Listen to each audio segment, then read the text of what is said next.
sit in the front row. Does that work at your church? No. Well, actually, if we could, John, if you could lead us in prayer and pledge. Let's pledge first. I pledge To the flag and to the republic for which it stands, one nation, under God, indivisible, with liberty and justice for all. Thank you for this day. Thank you for the beauty of the sunshine, the moisture that you've graciously given us, the blessings of this life. Lord, thank you for friends and family, community, and how those things are still important in Elbert County. They're important everywhere, Lord, but they're valued here. I thank you for that. I pray, God, that you would help us all to do our part to uphold those values, to care about our neighbors, care about each other. Lord, even pray today for this county and all of its personnel, the emergency personnel, Lord, that try to protect us and help us. God, we pray for our schools and our teachers, an incredible task they have today of teaching.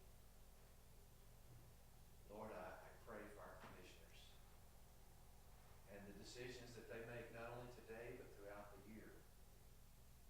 That, Father, you would give them your wisdom and that they would seek your wisdom in all of it. I pray for this meeting. I ask for your blessing upon it. And I thank you so much, most of all for Jesus. In Jesus' name I pray. Thank you, John.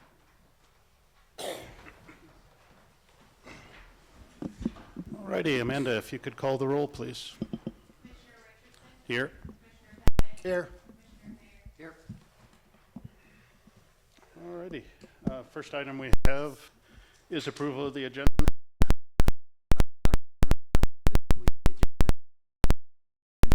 We have a motion and a second to approve the agenda as presented. All in favor, please say aye. Aye. Aye. Motion carries. Okay, next item is our consent agenda.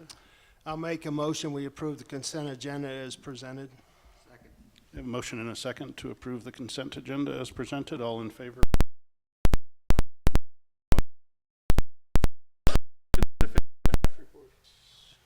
Dallas, any elected official report?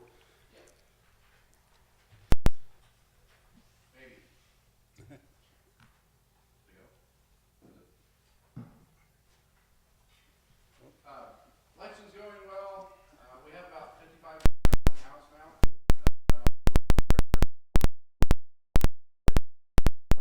Expectations since it's a presidential primary, first time. But just to remind everybody, ballots need to be in by next Tuesday at 7 p.m. The county's going smoothly. The room's working well. We're getting great support from IT, facilities, everything, all the other departments that help us make things work. And so we appreciate that help. And it's just, things have been moving real smoothly. Any questions or? No? Good. So think you'll see all 20,000 ballots back? Or? Probably not all 20. Okay.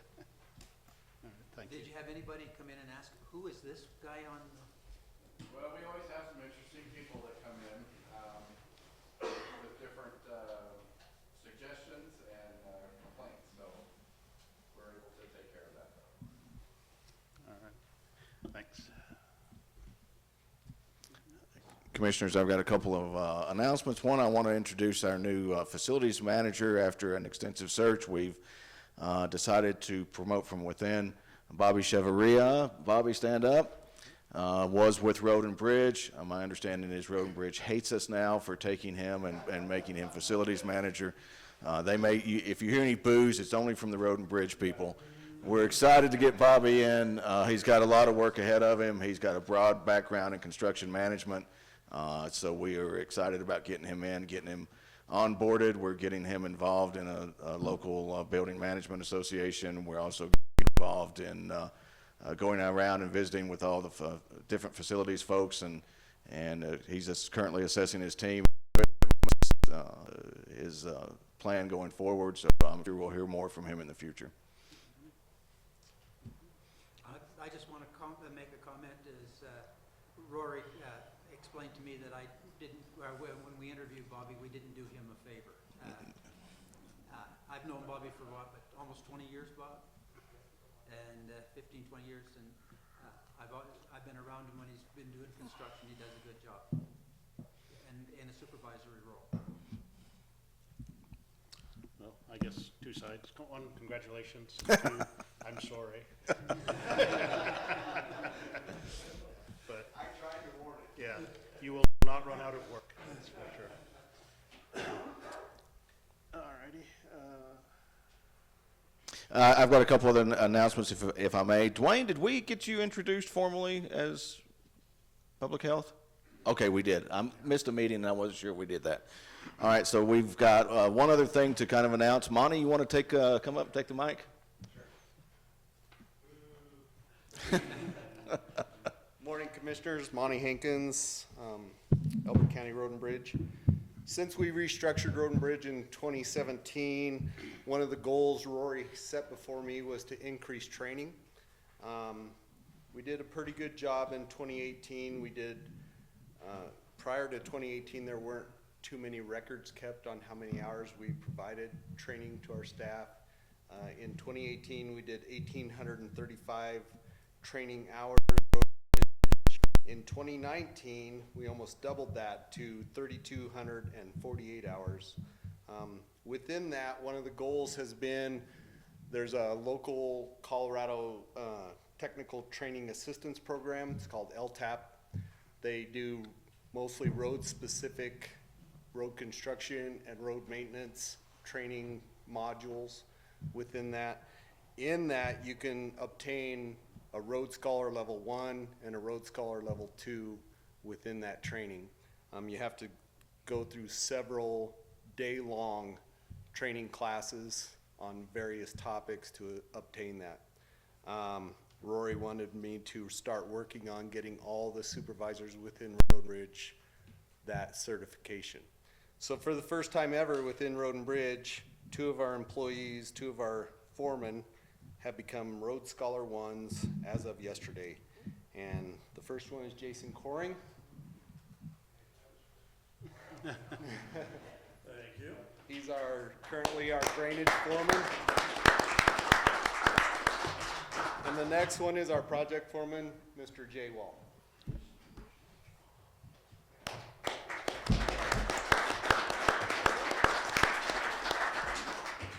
Hopefully, My speech. Are you the valedictorian?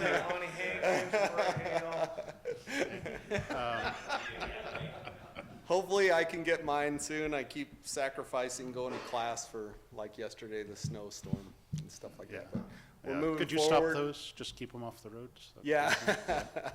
We're moving forward.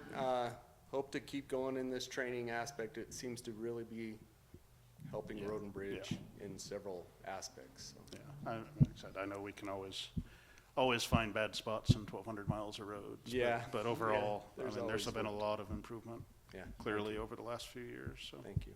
Appreciate Beth, did you want a picture of the awardees, or Jason, Jay, if you could? Yeah. Yep. Over there by the flags. Come on up, guys. Commissioners, you guys want to come up and?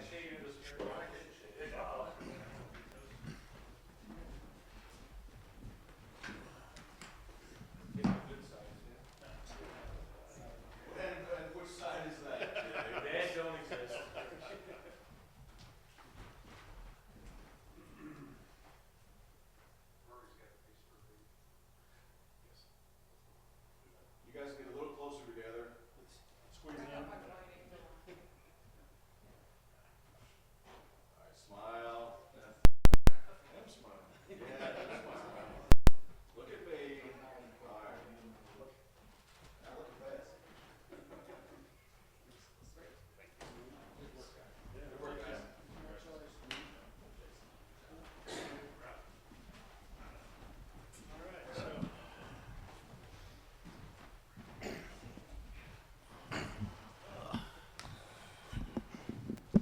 Thank you, guys.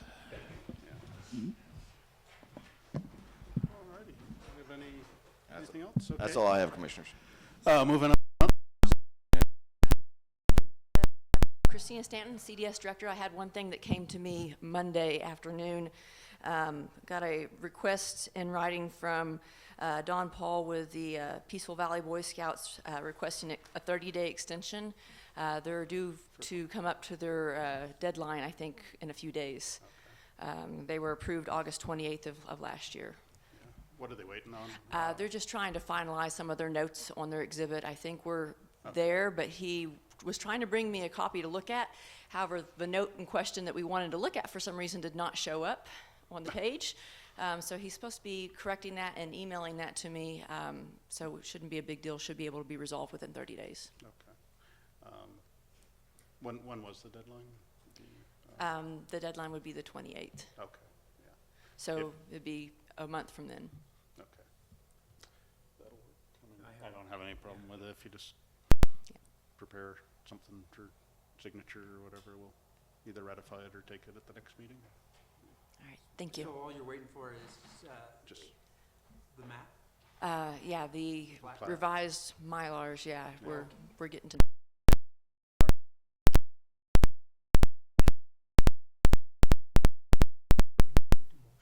I think we can just have it. We'll ratify something on consent. We have open public comment. Do we have any members of the public that have anything to bring to our attention? Seeing none, move on. Today, the first is the statutorily required annual report from the Pines and Plains Library. Tim?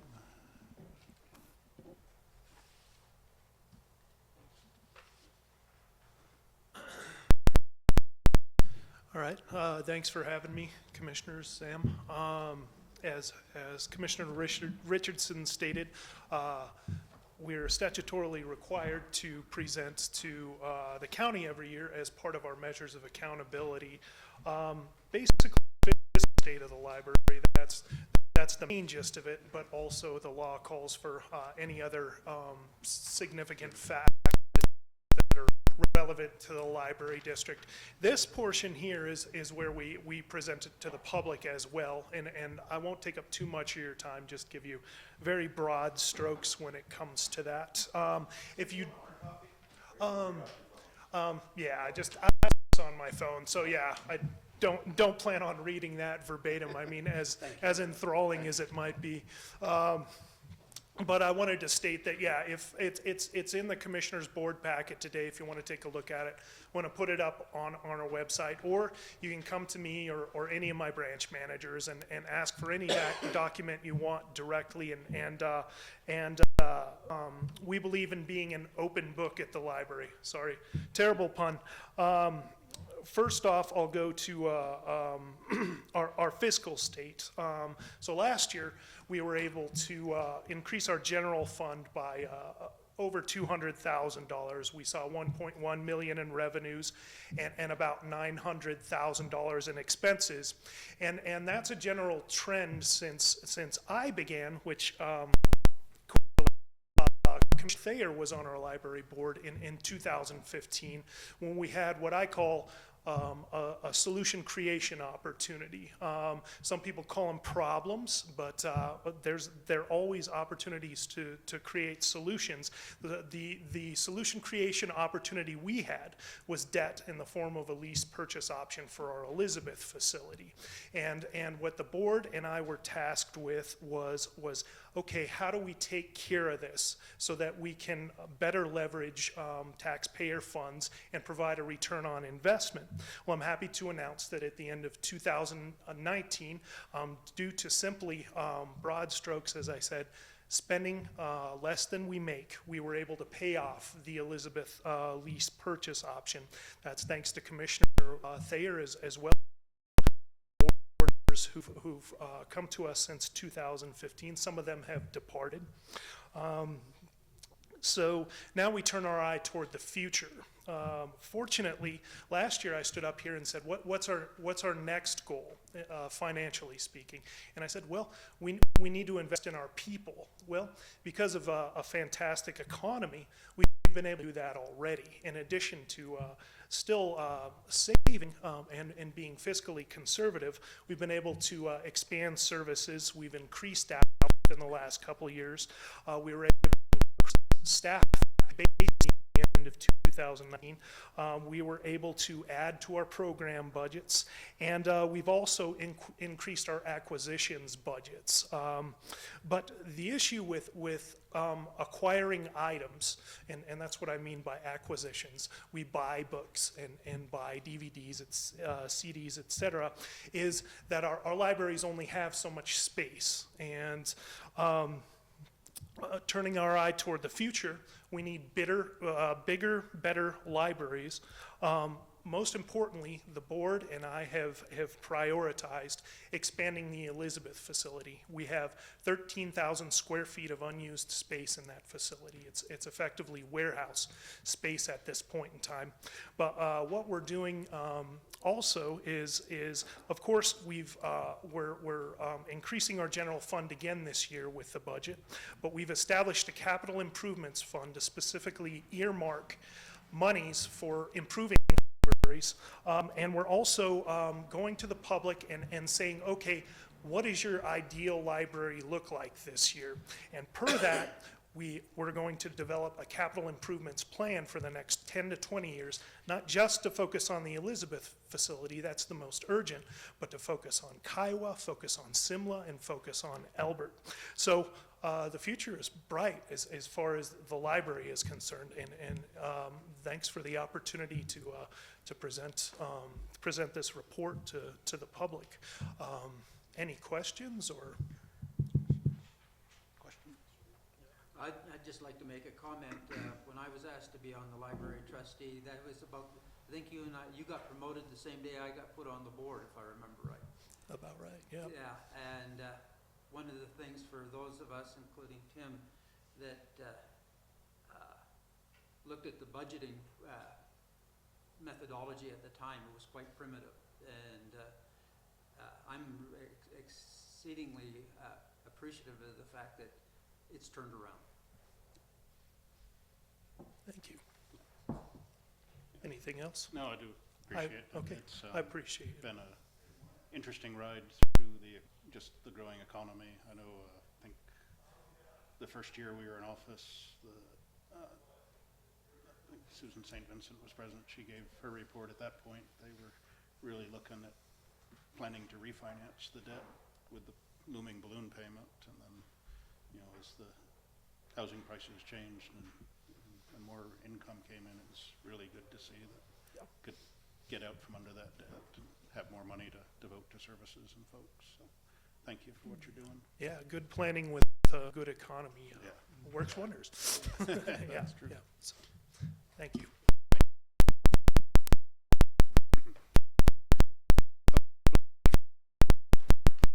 Seeing none, next item we had update on the Knox. I would say program, but we don't quite. Thank you guys for having me. Thank I'm Wilkins, extension agent. Part of my duties are owners, and the number that comes up with that is weed management. So I've been in the job for about a year and a half, and came previously from Mesa County and worked in their noxious weed program, so I kind of had an understanding of what the state requires. And so Elbert County is currently in compliance with the Noxious Weed Act, and those four elements are having a weed plan in Elbert County, a weed advisory board, a weed manager, and then working on the right-of-way weeds in the right-of-way in Elbert County, which we currently are doing that. Of the four, that's the one that is being done. So I guess I've taken it on myself to kind of work with the local residents to come up with the plan. So we basically took the 2001 plan that was presented to the Board of County Commissioners It ended up, that board stepped down, resigned, there's a whole other set of issues. But we've taken their plan, I got permission from Ben Duke to go ahead and just use that existing plan. So in our last meeting that Commissioner Richardson attended, we just talked about that plan. We've met since and have kind of revised it, and I've got an electronic copy if you guys want it forwarded to you.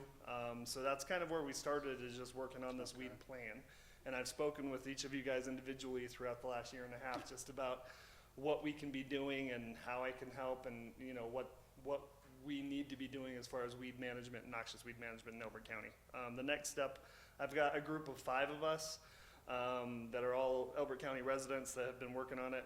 We're working on bylaws now for a weed advisory board, and Commissioner Richardson suggested we get close to that being done, or we have a formal an addition that we can present. Maybe we have a public meeting where we can go over that and talk about it. So that's kind of where we're at. We've got the plan just about done as far as edits go, and then sharing that and seeing what the Board of County Commissioners thinks about the plan, and then working on getting the weed advisory board and see how that goes next. And the third part is having a designated weed manager, and that would come from you guys. So.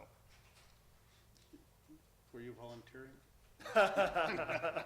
It's been suggested that I should, but I don't know if I want that on my plate. No, I think one of the items we had in our budget goals we're setting for 21 was through this year to be looking at how to accommodate that position, whether it's through contract with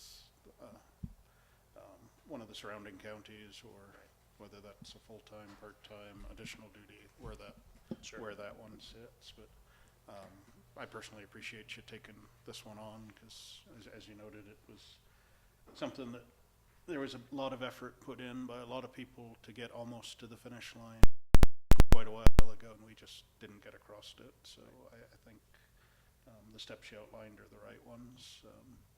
The bylaws, the chartering to me of that body is probably one of the most important things. The plan that was developed was very good, and you know, I said that probably a little tweaking over time, and then, but how do we activate the other pieces? We've required weed control plans for lots of subdivisions as they've been built. Who's overseeing that piece of it? I think Road and Bridge does a good job with keeping the right-of-ways down and reporting what they're seeing. I know we're populating the state's database of what is where, at least within our rights-of-way, but there's a lot of county outside the road network, so. Just a quick question is, as you've reviewed and revised the original plan, has there been material changes? Just change of language so that it's not, we're not So trying this to be one's the in weed French? police. No. So just, it basically is the same plan with just kind of the work that have added the current noxious weeds that are existing in Elbert County, that some of them may have been missed or no longer on a list species. So those are the And then changes.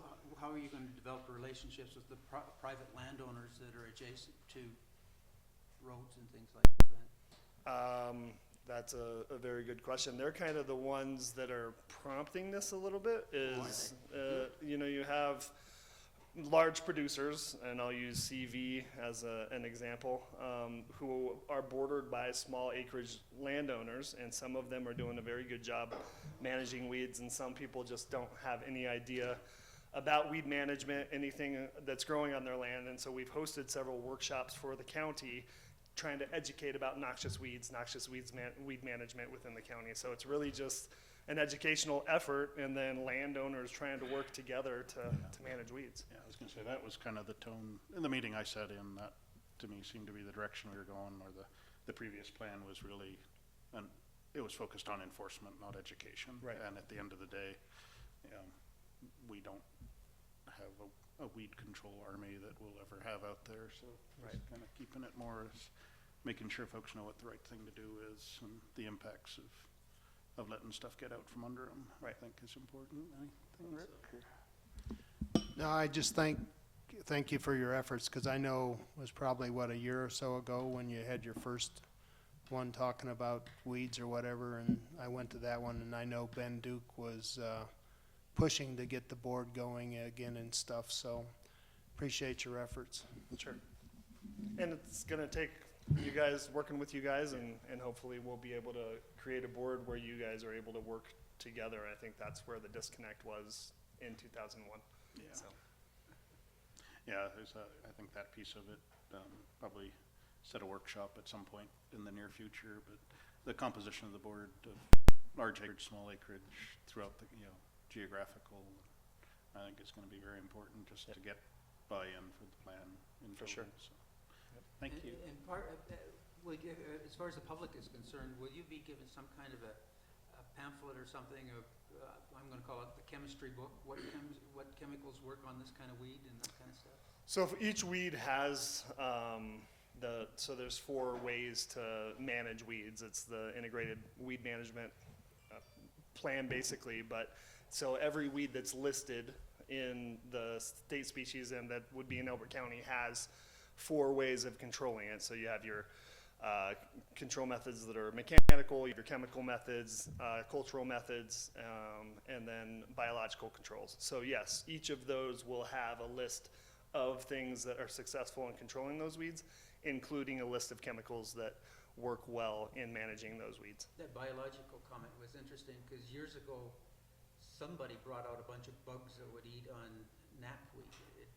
Is that still? So Russian knapweed and there's another one, spotted knapweed. There's a biocontrol, so a bug that helps control those. In Elbert County, we don't have a huge Russian knapweed. We've got several other weeds that are big, but we actually got contacted to host some of the biocontrol for Russian knapweed last year, but we couldn't find a patch big enough to release them so that they would be effective.